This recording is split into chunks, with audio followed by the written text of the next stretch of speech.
High, আমি অদিতি। আমার ছাদ বাগানের নতুন একটা ভিডিওতে আপনাদের সকলকে স্বাগত। ছোট জায়গায় কিভাবে পদ্ম প্রতিস্থাপন করবেন আজ তার ভিডিও নিয়েই চলে এসেছি। আমি সাধারণত গোবর সার আর মাটি মিশিয়েই পদ্মের মিডিয়া তৈরি করি। আপনারা চাইলে খোল নয়তো পুকুরের পাখ মাটি দিয়েও মিডিয়া তৈরি করতে পারেন।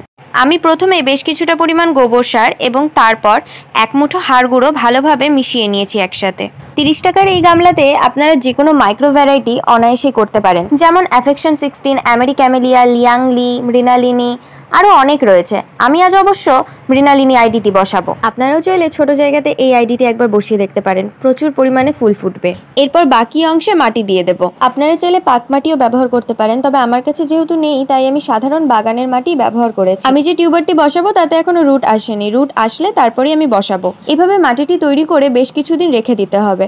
যদি টিউবারে রুট চলে এসে থাকে তাহলে সাথে সাথেও বসিয়ে দেওয়া যায়। আমার জল বাগানে আমি বেশ কিছু নতুন পদ্মের আইডিয়া এনেছি, প্রত্যেকটারই পটিং ভিডিও আমি আপনাদের সাথে শেয়ার করব। গামলার উপরের কিছুটা অংশ ফাঁকা রেখে আমি বাকি অংশটা মাটি দিয়ে ভর্তি করে দেব।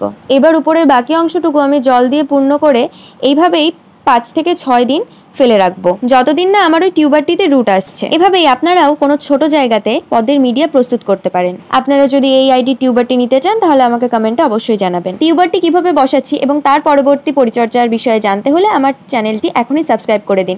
ভিডিওটি ভালো লাগলে লাইক, কমেন্ট এবং শেয়ার অবশ্যই করে দেবেন।